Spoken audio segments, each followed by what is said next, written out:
Hey, what's up? I'm Eldebahetu, and in this video I'm going to show you guys how I've made this cyberpunk character using Blender and Substance Painter.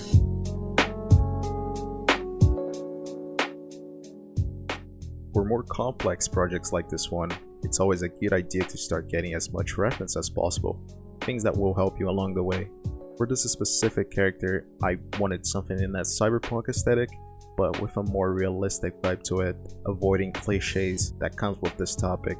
So this is all the reference I got for this character. I used a program called PureRef, which is awesome to organize all of your thoughts in one place. You can add images, create groups, and even write notes on it. I already had a pretty solid idea of what the model would look like, so I did some really fast and simple sketches just to plan how the mechanical parts would interact with each other, and once it was done, I had everything I needed to start sculpting. Blender had some insane improvements on its sculpting system. The only problem is how the program handles the poly count. Unfortunately, it still lags a lot with super dense meshes, so to prevent your computer from exploding, always add details and geometry progressively.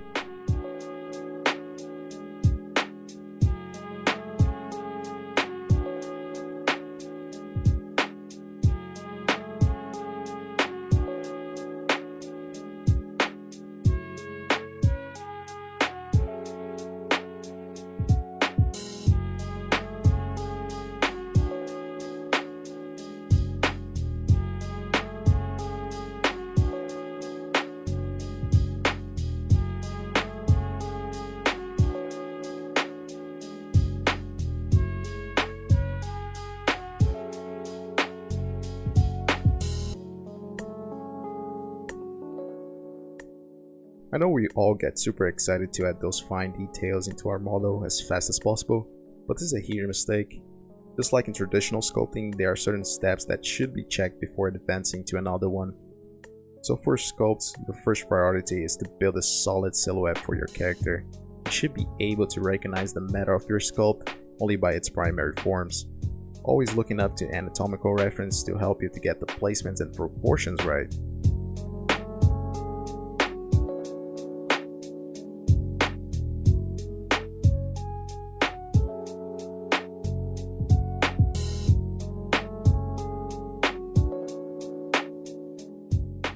Once you have a solid base to work on, you can jump to the secondary form. You're going to start adding the fat, folded skin, refining muscles, considering tension point, contractions, etc.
And for last, the tertiary forms or high frequency details.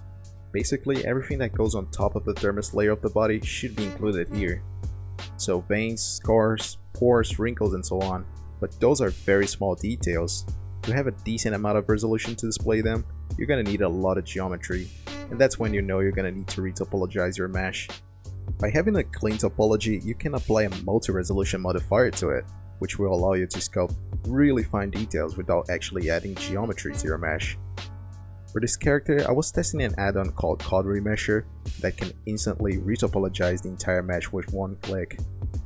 It's an amazing tool, but I would only recommend if you already know how to retopologize by hand, since the automatic way it's not always perfect and you're gonna have to do some cleanups anyway.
After finishing the multi-res sculpt part, you should be able to convert all this super dense and detailed geometry into something lighter that can be exported and texturized. And that's when baking comes in hand. Once you have UV unwrapped your model, you can bake directly from Blender a displacement map or a normal map. For this character, I've only needed a normal map for all my tertiary detail.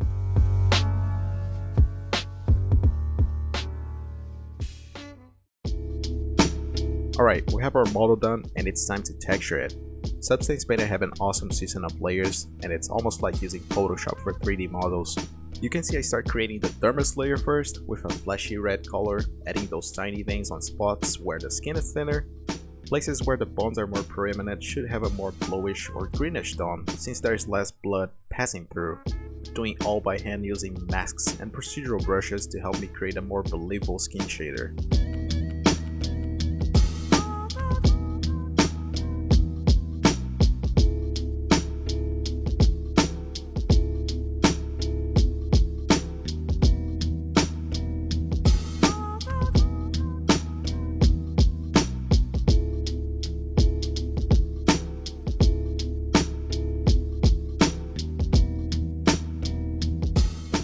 With this layer system, I can modify any aspect of the material in a non-destructive way.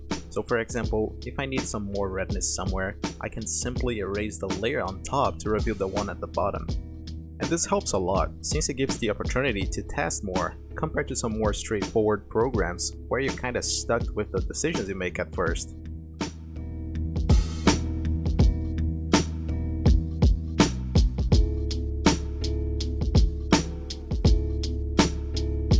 Doing cloth shaders is also pretty simple. You can find a lot of fabric materials and project them into various different ways.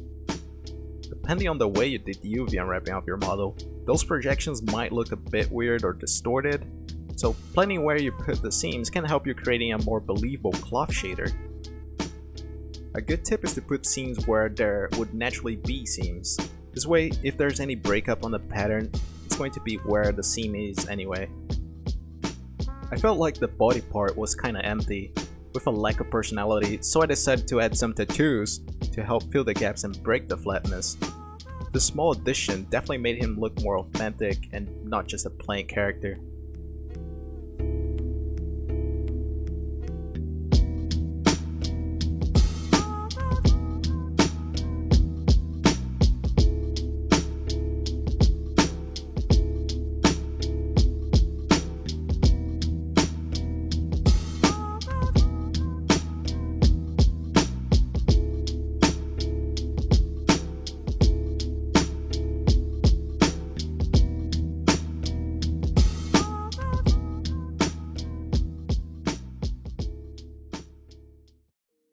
Back to Blender, it was time to put everything together and give him the final touches. The eye model is just an asset I had from previous projects. A really simple model, but it was going to work since I didn't want the eyes to have this much emphasis anyway.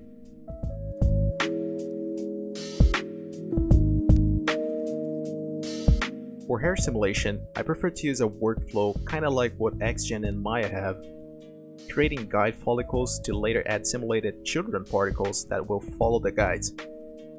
This way I can work with less particles at a time and have way more control over the forms I'm creating. Reference is your best friend.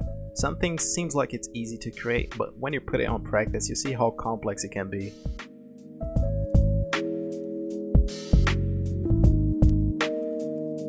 For last, I needed a scene for the model. Since the beginning I had this idea of him looking at a mirror of a public bathroom with a dark atmosphere. I had to keep it simple since the model was already quite heavy to render. So I created a very light scene and tried to add more depth and personality on Substance Painter. And after 37 hours of work, this is the result of my cyberpunk character.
Yeah guys, that's it for this one. This character was a huge challenge, but also really fun to work with. I've learned a lot along the way, and I hope I could pass at least 1 or 2 good tips for y'all. Thank you very much for watching, and I hope you enjoyed the process of creation of this. I would love to see your comments about it down below. If you like the content of my channel, consider subscribing to it, it helps a lot. Regardless, have a great one guys, and I catch y'all next time.